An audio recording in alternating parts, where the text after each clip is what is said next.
Inner Voice, a heartfelt chat with Dr. Foojan. Hello, everyone. Welcome to the Inner Voice podcast. It's so great to be with you. I'm Dr. Foojan Zeine. I'm a psychotherapist, author, and the originator of the awareness integration theory. Our conversation here is about what matters most in our life: our minds, our thoughts, feelings, actions, relationships, and our fulfillment in this beautiful journey of life. A couple of announcements. All psychotherapists, mental health practitioners, life coaches, please join me. The Essential of Awareness Integration Theory course is coming up June 24th and 26th. The space is very limited. So I love to share this with you. So email me at fujanzain@gmail.com or go to awarenessintegration.com and send me a note and I can sign you up. I'm excited to speak with Rachelle McCloud. She's a licensed social worker, licensed clinical social worker, a mental health therapist, and an emotional wellness. Through years of successfully helping clients move their anxiety, depression, and trauma disorder into remission, she has developed a program that empowers people to skillfully get rid of symptoms and heal. She's also the facilitator of the Facebook group called Releasing the Baggage of Anxiety, Depression, and Traumatic Stress. She delivers a lot of free training on leading interventions that work well for getting rid of symptoms, not just coping or managing them, but getting rid of them. Her mission is to empower people to do their work, do their own healing, and do it effectively, safely, and skillfully. We have an amazing conversation together, so I hope you enjoy it as much as I did. Subscribe to my podcast, my YouTube channel, connect with me through my website, fujanzain.com. I love to hear from you, the topics you want me to talk about, the things you want to share with me. I love to hear from you. Here it is with Rachelle.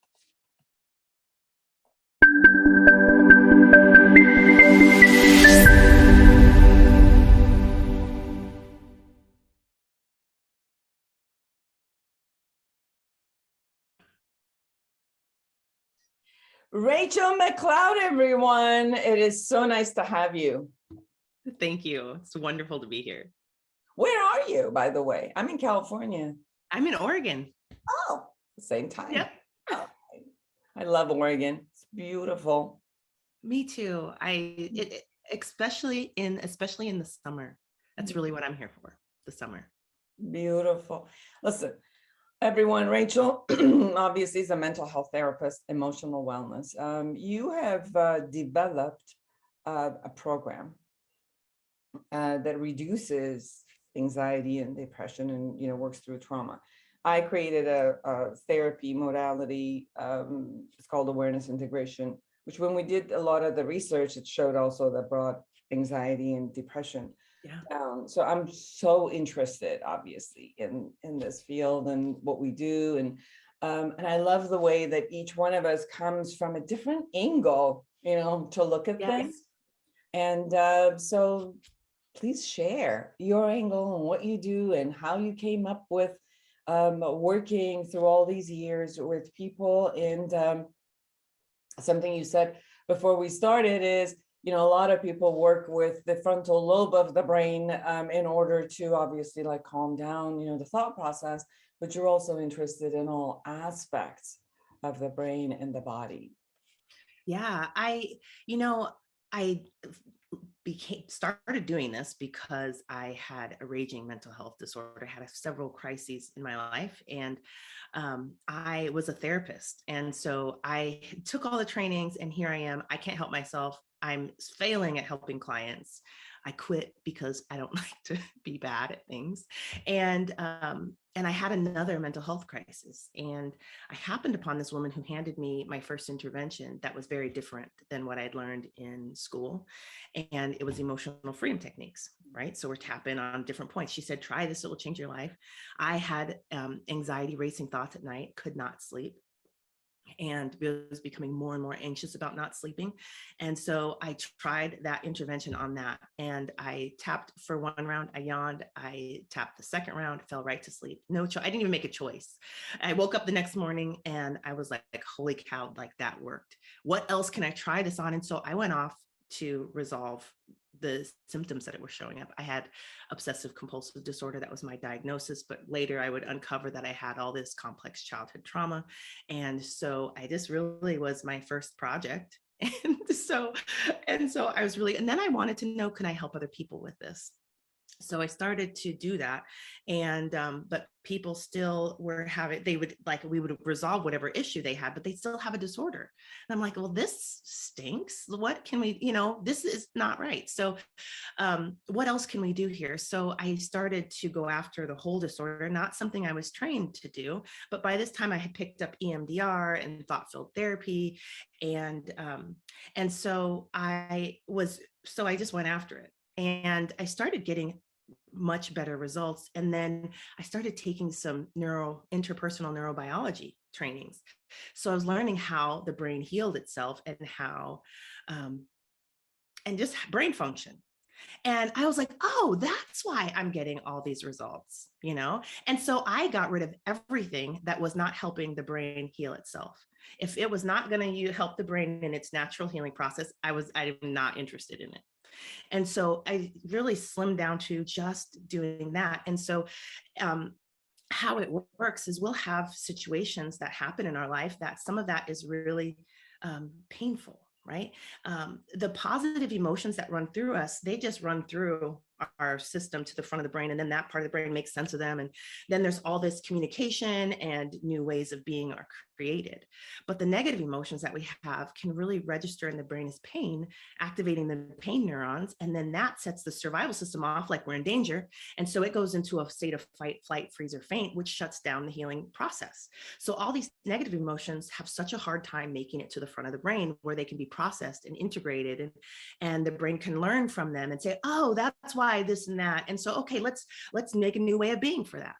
And so because all this negative emotion is not making it through, it's just backing up in our system. So we'll show up in our body, nausea, racing heart, tingling in your arms and legs, like it'll show up places and get stuck there. Or it's not really stuck, because as anytime it's activated, it's trying to make its way through. And the survival system, this thing will repeat for a lifetime if it's not interrupted. And so what I do is really help the brain really respond to that pain in a different way. These interventions are desensitizing. So when we desensitize the negative emotion that we're experiencing, then it's not registering as pain or as much pain. And then the survival system isn't reacting. And then these interventions are in the survival system's native language. That language is the body. The survival system's pain, just its job is to keep our body alive. And so it's listening to the body. And so we're using the body to send messages to that part of the brain that we're safe. We can let this healing happen. And now all of a sudden, after decades, all this negative emotion is finally making its way to the front of the brain. Light bulbs are going off. People are saying, oh, and having these epiphanies, and they're healing. And the panic attacks are stopping. The root causes of why the panic attacks are there are resolving. People are growing in their ability to have intimate connection with people. Gosh, so many things. We're resolving generalized anxiety disorder and even complex PTSD.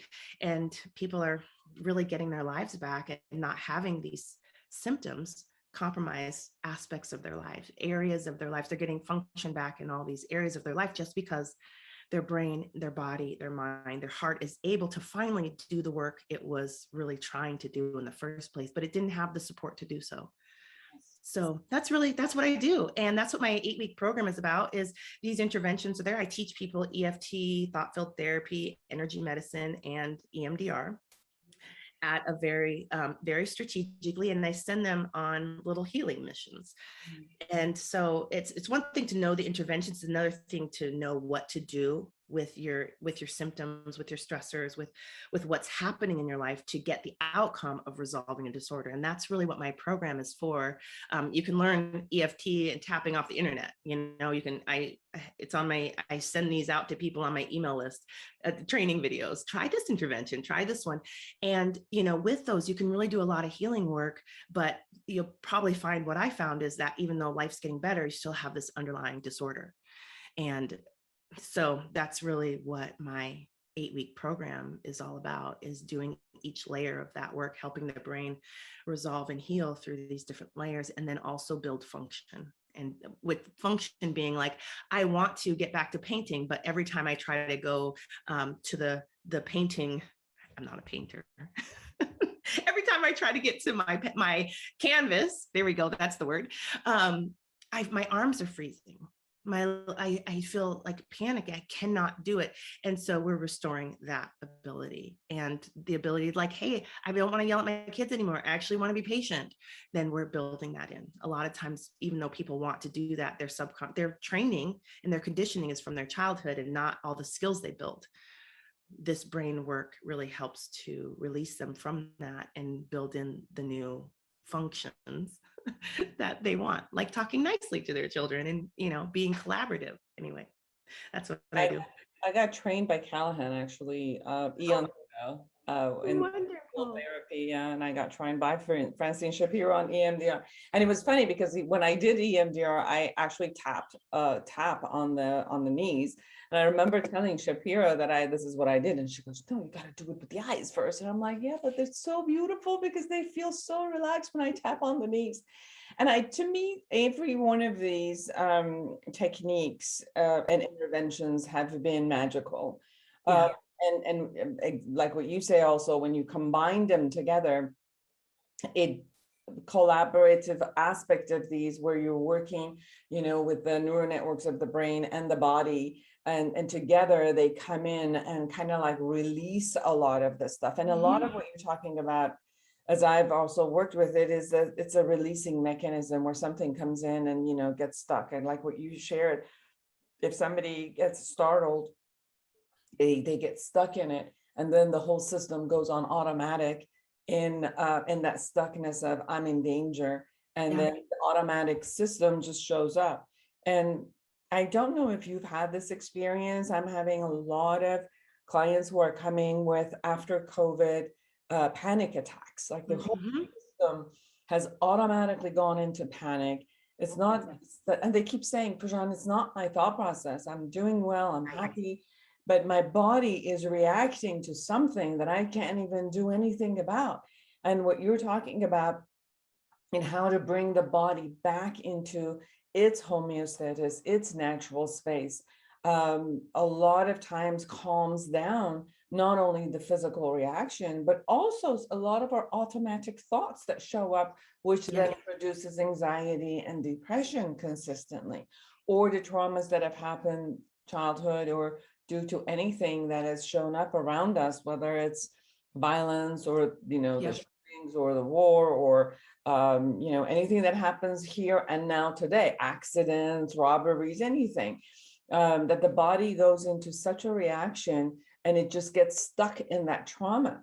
And, because it wants to save itself all the time, it's not going to let go of that trauma, because that trauma, holding on to it, it's almost like insurance that I'm going to be able to survive the next one and the next one. Yes, I survived this one, but I'm going to be on alert, because if this thing happens again, I'm going to be ready for it. So that kind of automatic response gets locked, and therefore it keeps repeating itself, although it might no longer be necessary. It's like, the body can retreat, can heal itself and then be ready automatically with all that it can for anything that happens again. But it holds on to something. And I'm hearing you working from all angles in order for the body to be able to release, let go, come into its natural spaces, and kind of like relax, and live on a day-to-day basis, versus always coming from a survival tactic. Yeah. And what's interesting there, like from brain function, if you kind of think about these, your survival system, your body, your subconscious mind, your conscious mind as a team, it's kind of like if you were out playing basketball with your team against life, right? All of a sudden the survival system's like, we're going to die. And so it's like not sharing the ball. It's not doing any of this stuff. And the other players are like, hey, I have information. I can help us. And it's like, no, I got this. And it's like, we're divided, and we're never going to be able to have the synergy, right? Where the efforts of the survival system are just not as good if it's separated from the rest of us. And so really, when we help the brain really come back into alignment and work together as a team, all this healing happens. And it's really, I don't even think of it as releasing as much as it is in processing, right? Because it's like the brain is so smart, and the body and everything is so smart that it really chooses what it's going to release. And it chooses what it's going to hold on to, or what it's going to upgrade, or what it was just a little bit of information lacking to make it awesome. And I think that concept really helps some people that are dealing with things like grief, when we're like, no, I need this suffering because if I don't, I'm going to lose all these memories. And it's like, we're not willing to lose the memories, so we're not willing to give up the suffering. And so we won't do the things that we need to do to heal, or we won't allow these shifts to come together. Even I've had clients that like will not do the tapping or the eye movement or whatever it is, because they're terrified that they're going to lose these memories because they'll get released, right? And so it's like, no, actually, your brain knows it's you. It wants to keep these memories as much as you do, but we need to clean the trauma off, all the powerful negative emotion. We need it to go through the brain's healing process so that it becomes something that's integrated with you, something that's not just shouting and yelling, but actually specific information. And I really feel like I need to explain, like, I want to explain that, because if it's the same thing as if we walk down a hall and we keep tripping over the same thing, like that is like you're getting information from your foot that hurts, and hey, there's something there, but because it can't get to the front of the brain, you're not creating a new way of walking down the hallway. Well, isn't it almost the same analogy or the process of eating food?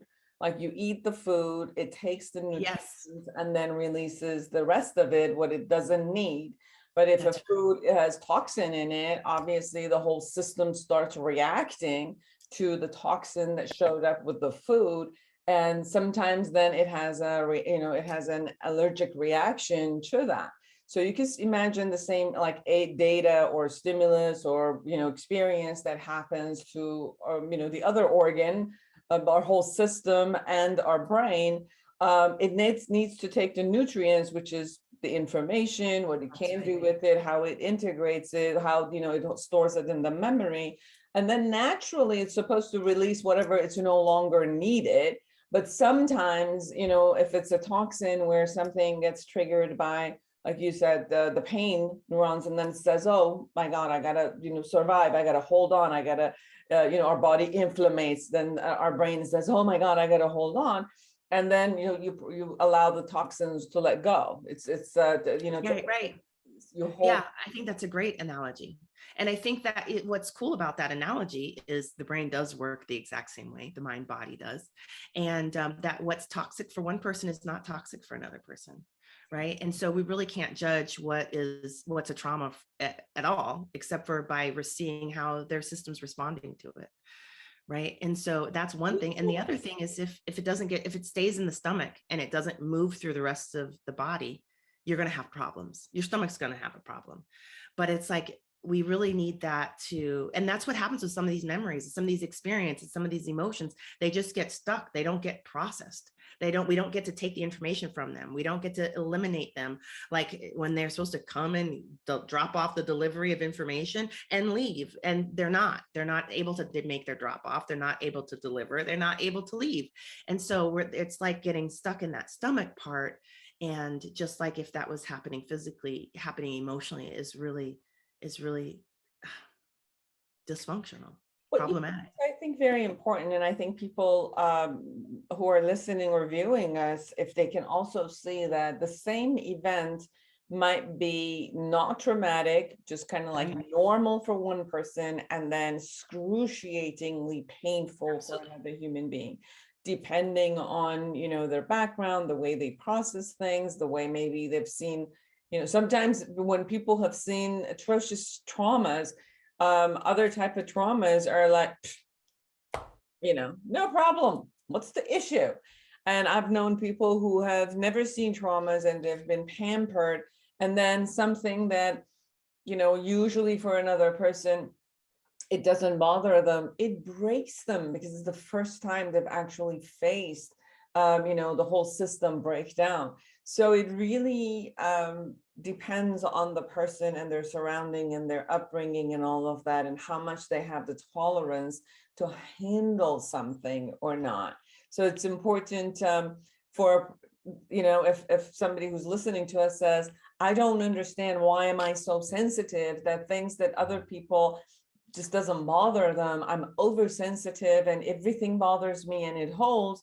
And it's, well, it's okay. Like, trust yourself and trust your body, that your body is more sensitive and your brain is more sensitive. The same way, somebody might say, everybody eats strawberry and everybody loves it, how come my body doesn't take it? Well, Right. it's your body doesn't take Right. it. Respect it that it doesn't take it well. Right. And I think that, for me, I'm really looking, and this is a difference between me and lots of therapists, is that I am really looking to how is this processed? Can they, like a lot of therapists, especially talk therapists, are like, can you handle this situation? And they help people handle situations. I want to make sure that they can process the information, that their brain, that their subconscious mind is not showing symptoms, that their survival system is not showing reactions, and that they're able to take an experience and move it through their healing pathways or their problem solving pathways. Share what you mean by the word process so people have an understanding of what that means. Yeah.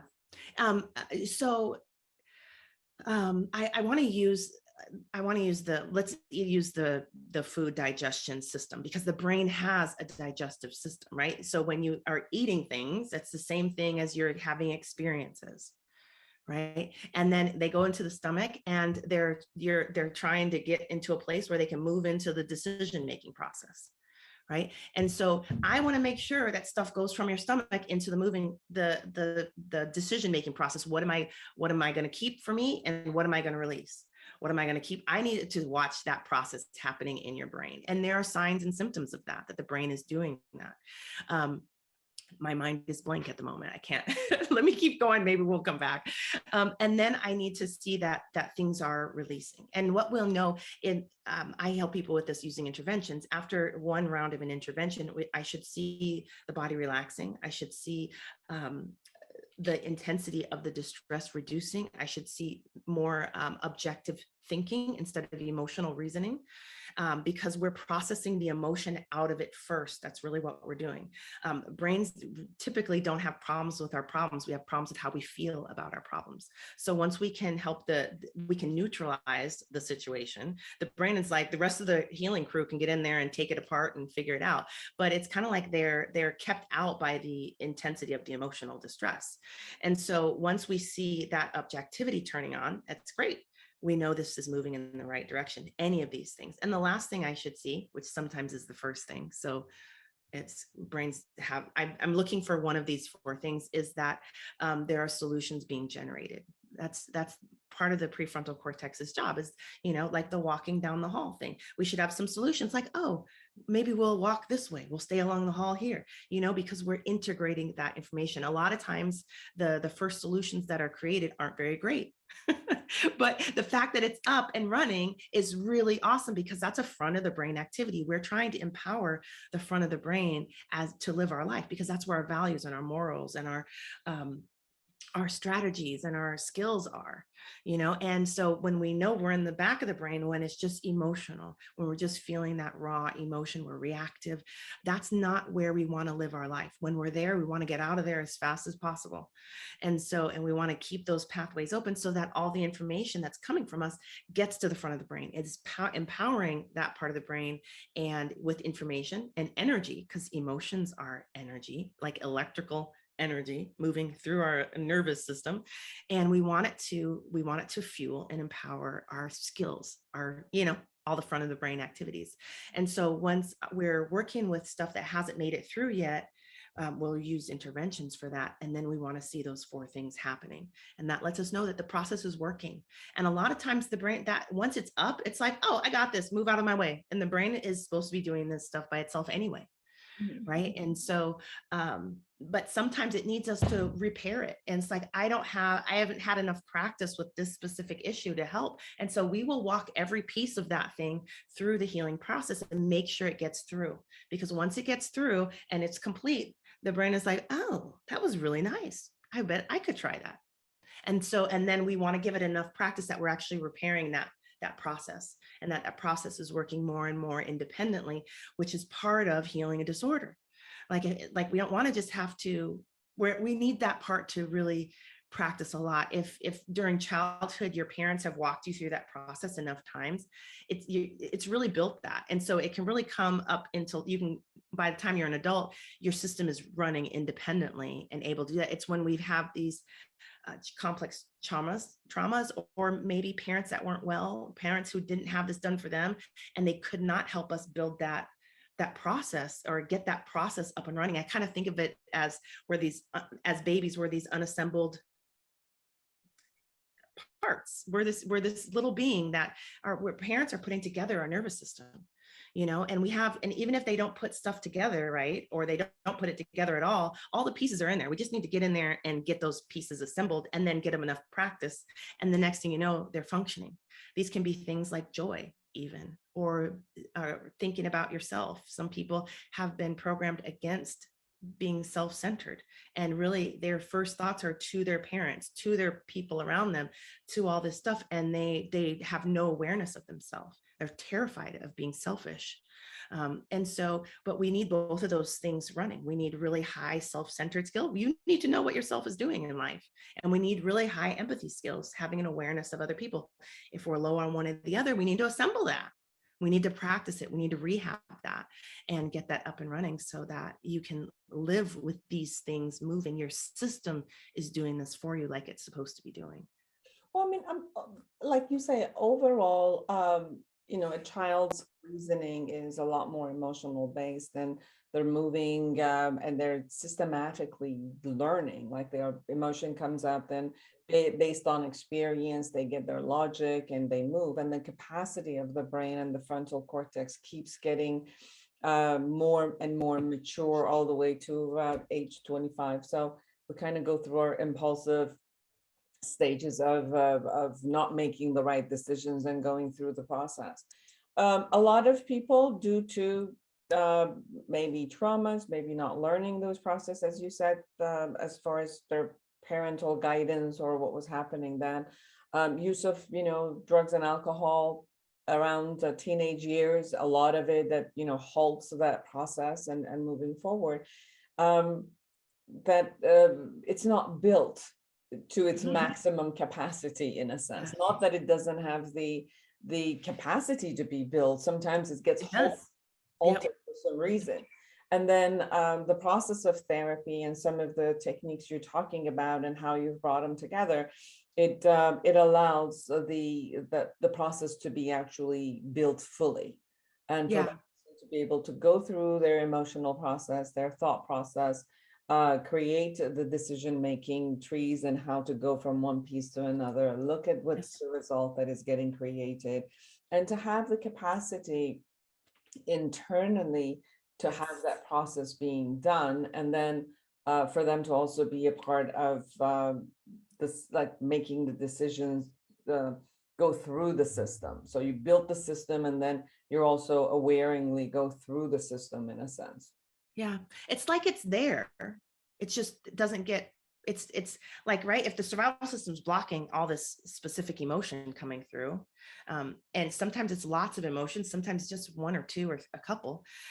If it's blocking these, your brain has it doesn't have practice with these, right? And so it's like, we really need to get it complete the process. A lot of times with like generalized anxiety disorder, it's usually fear.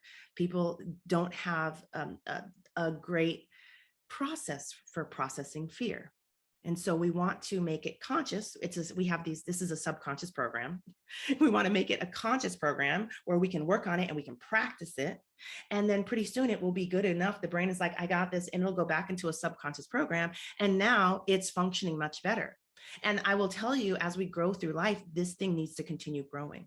And there are times when it's like, that was a big one. I can't do it. And you'll notice this after you have these skills, you'll notice this. You'll notice when your brain is saying, nope. And so you just help it along. But by this time you have the skills to do that. And you can help your brain really mature and grow to even process this stuff even better. And so gosh, I love this stuff, because this is the stuff I had hoped for when I really realized how behind I was, how crappy the subconscious programming I was given was, and how it's like I had all these visions and hopes and dreams for my life, but I was going in the opposite direction and I didn't know how to turn it around. And it's like all of a sudden I'm doing this tapping thing and I'm stalking other tappers online. What are you doing over there? And and then I start taking trainings, and it's like just the brain figures this out. If the brain can go through its process, it will build stuff. There is nothing on the earth that is dedicated to making your life more exactly fit for you and tailored to you than your brain. Like that, it needs to work. We need that part of the brain working. Right? I mean, that's like the one thing dedicated to you. And if it can't do its work, it can't upgrade your life. Even like, and once I started this stuff, I didn't know how to get from point A to B. But my brain did. My brain was like, oh, all these pieces. Oh, this goes here. This goes there. Okay. And like, my job was just sit and make sure it got all the information. I don't know. When I'm done tapping with this, maybe I'll go get some help. It's just like, but it was like all of a sudden I'm just having all these insights, all these epiphanies, all these next steps, great solutions or solutions. I was like, I don't know. So I keep tapping about that solution. Next thing I know, the solution is awesome. And then, so it just really helped me. And this is, I watch it help my clients as well, really start to trust ourselves again. When your brain doesn't work, you can't trust that thing. And then you don't know what to listen to. You don't know where you're going, but all of a sudden you're seeing it's doing what it needs to do. And you're listening to it and you have this new teammate. And that just helps us relax on a whole nother level as well. And I think that's a really big missing ingredient to resolving disorders.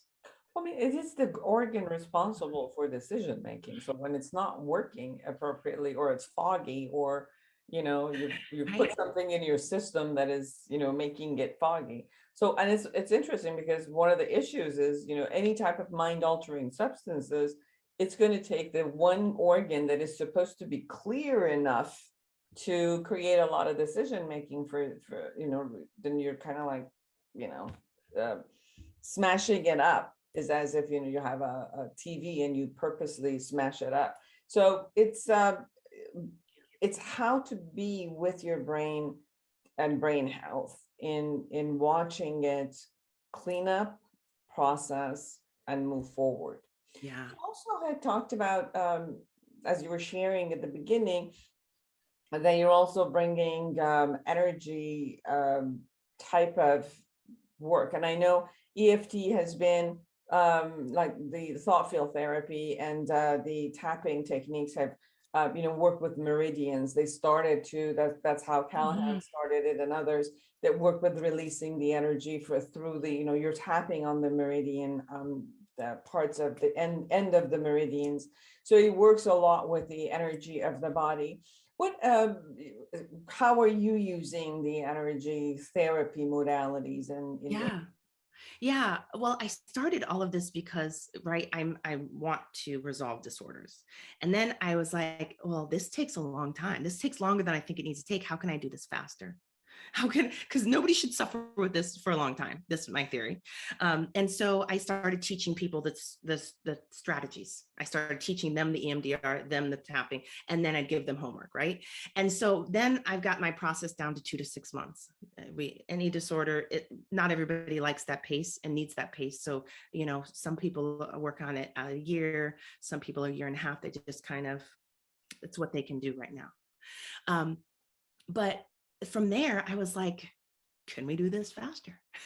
Which is always, you can't compromise depth and like real, you don't want to start putting duct tape on things. You really want it to be organic health from the inside out, and to be sustainable and as independent as possible. There are some dependent, like we have some interdependency that we need, but but I really want systems to be able to do their own work. So that's what got me into energy medicine.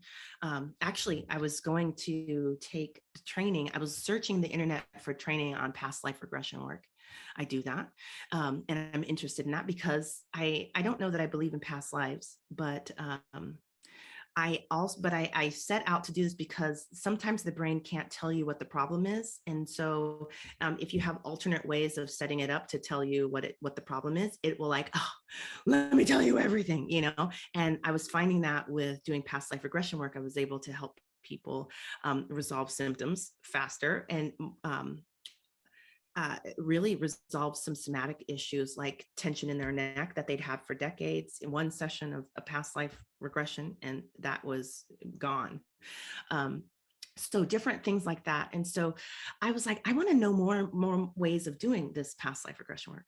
And in doing this work, past life regression work, I do feel that there has to be something with this. I don't know if it's like Harry Potter, where there's a bowl of memories that we all kind of can pull memories out of. I don't know, or if we actually have multiple past lives. But so I'm looking for this, and I run into Donna Eden's program, her energy medicine program, all the time online. And I'm like, no, I've already read her book, and her book is so generous. You kind of think there's nothing else in the world that could possibly be done. She gives you all the interventions of all kinds. And so, but I just kept finding it. Every time I'd Google something that would come up, I ended up energy testing it.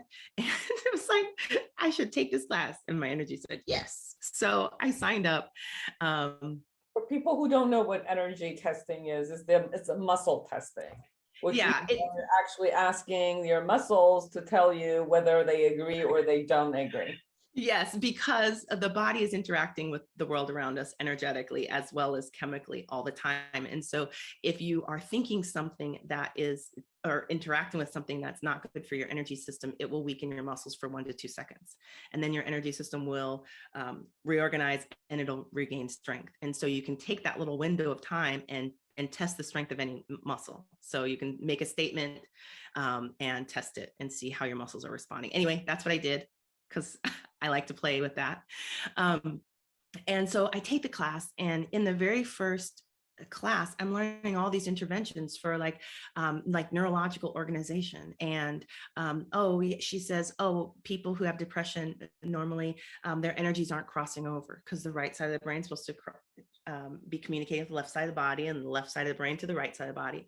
And so I'm like, we'll see. So I have a whole office full of these people. So I'm going to go test this. So I go and I tell my clients what's going on. And they say, well, sure, let's try it. So I test them for it. They fail the test. 100% of my depressed clients were homolaterally organized. So the right side of the body is communicating with the right side of the brain. And the left side of the brain is communicating with the left side of the body. I just messed that up. But we got it. Right, you got it. You're following me. Right, left, left. And it was supposed to be right to left and left to yes, right. They're supposed to be crossing over, but right before sleep, apparently. But after traumas, it's a function that helps us go in.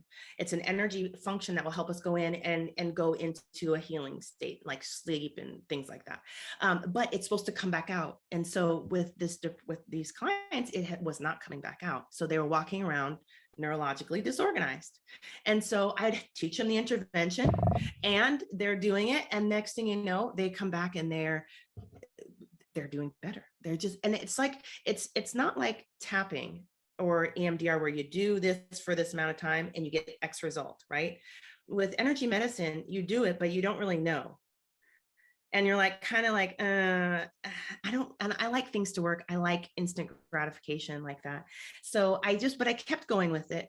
And over time, I would see this wellness being created. It was like, so energy medicine for me feels like it helps restore the symptom, the function. It helps do a lot of restoring work where the EMDR tapping, energy medicine is mostly used for taking out crud and getting rid of it, or taking out crud and processing it and keeping the gems. So it's very much, and the brain will, from there, it will do its own healing work. And at the end of my process is where I really try to put in a lot of the building functions, even though the first part, the brain is going to like, right. If you pull a sliver out of your, or like something out of your eye, it's going to water for a little while. And then it's going to be like, okay, I'm restored. I can do what I need to do. That's kind of what these other interventions are for. But this one is like, there's this just wellness being created. I don't know that I even have more words for it, but I kept taking the classes and I learned more interventions and I tried them with my clients. And it felt like it was helping to do the stuff I would normally do at the end, but we could start it in the beginning. And it's like, again, I'm going to use analogy because I think people can get the analogy in that way. My experience with all the energy work, it's been that it's not cleaning, but it is putting it back together, restoration, which is, for example, as if like if you haven't slept for a while, and your energy is depleted, and then, you know, for me, I cry when I haven't slept. I'm like, I just sit there and cry. This is what happens to my body. And you know, people just say go to sleep, and it's like, well, it's not that easy. But then it becomes, when you actually have a couple of nights of good sleep, you just see your energy up. It's not like, oh my God, what happened? Yes. That's what happened. It, you know, it allowed it to restore your body. You just wake up energized. And this the same thing when, you know, with energy work, where the you know, it's off alignment. Some people do chakra work together. It's some, you know, they put all of these energy vehicles that are in the body into an in tune. And when it is, then you have vitality, you have zest, you know, you're awake, you're energized, you want to do things, you want to play. You know, it's like your brain and body is happy to be alive. It's not like, do I have to take one more step? No, it's like, ooh, I want to take one more step. You know, your thought processes show up as positive because it's, the body wants to live. Like this organism, when it is in their natural, you know, healthy space, it wants to live and wants to grow. That's, to me, what happens with it. Yeah, well, very well said. And for me, interventions really need to prove themselves. They need to prove their value. Otherwise, they go sit on the shelf of my the interventions that haven't worked yet. But the ones that do, they come forward, and I really help clients. I do video trainings, and I'll put those right where I know that they will be the most impactful in their journey. And so that's just wonderful. So they're learning they're learning how to work with their system, right? These energy systems, their mind, their subconscious mind. I teach them how to work with their subconscious programming and their survival system and their thoughts and beliefs and gosh, all the things, because we should know how to operate this thing. Yeah, it's ours. It's ours. And it's going to be with us. Well, it shows up once. I mean, although even if you have another life, it's not this body. So very well said. Shows up once. So just enjoy it and take care of it. Rachel, we're kind of getting close to the end. Yeah. Anything we haven't said and you really want everybody to know? I think we've covered it. I think I'd say this. Many people don't know that they're suffering from complex childhood trauma, you know, and because they're so high functioning. I was talking about this recently with a friend of mine, and that was me. I was fine. Like when my adrenals burnt out, my chiropractor was like, so, you know, all the stress you're under. And I'm like, stress? I'm happy. What are you talking about? And meanwhile, my, you know, adrenals were saying something completely different. And, but even if we don't have a disorder, this stuff still is really helpful. This is the same, helping the brain resolve symptoms of anxiety, depression, traumatic stress, and getting it through the brain's healing process.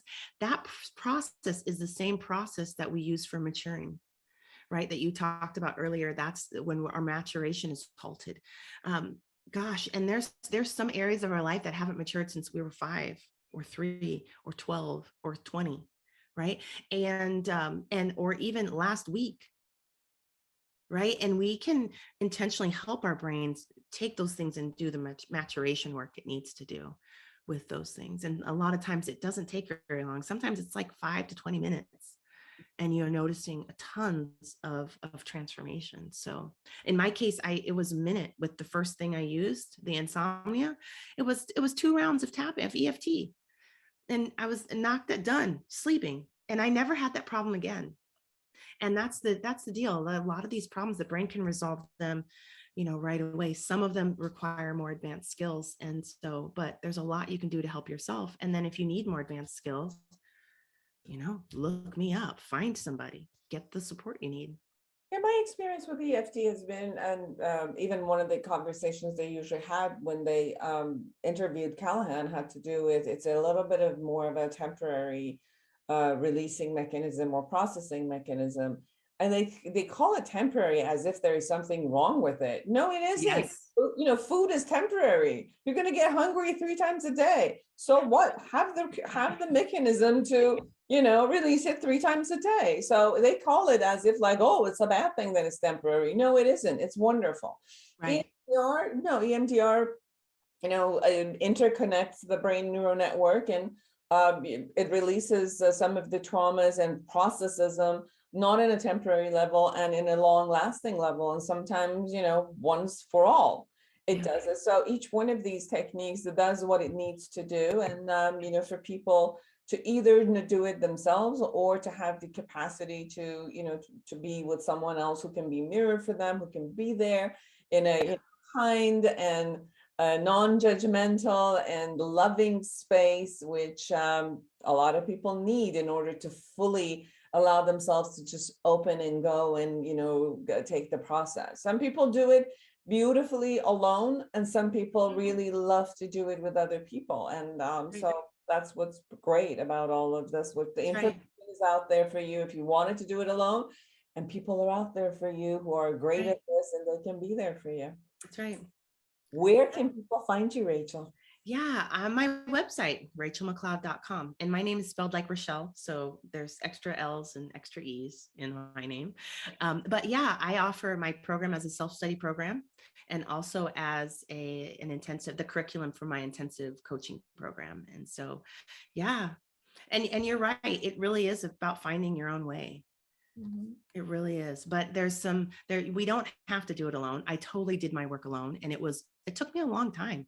It took me a lot longer than what I help clients do now. But when you're building it yourself, building the wheel, rebuilding the wheel yourself, it takes a little bit longer, but sometimes you can come up beside people that can give you enough independence that you're doing it yourself, but you have the guidance or the steps outlined. I love to do self-help stuff. I wrote the book for self-help and all of that.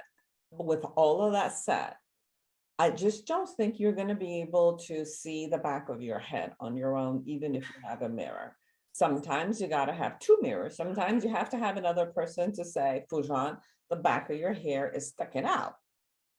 Sorry, you're not going to see it. You're just not going to see some of the stuff because you can't. Like your vision is not going to be there. Your awareness, it's not going to get there unless somebody else brings that awareness. Now, sometimes people will have their friends and family and teachers and other people be, they're the second mirror and look at that. And it's wonderful. But then to me, everybody who's around you, they also have another type of a relationship, like a personal relationship. So sometimes it's easier to have someone who, it has like a clear listening, completely clear listening for you. So, kudos to all of the therapists out there, coaches out there who are there with just open heart and listening and, doing the mirroring plus the interventions that happen. It was a joy talking to you, Rachel. Thank you for having me. Absolutely. It's wonderful being here. For everyone who's out there, create an amazing life for yourself and everyone around you. And until next week, bye-bye.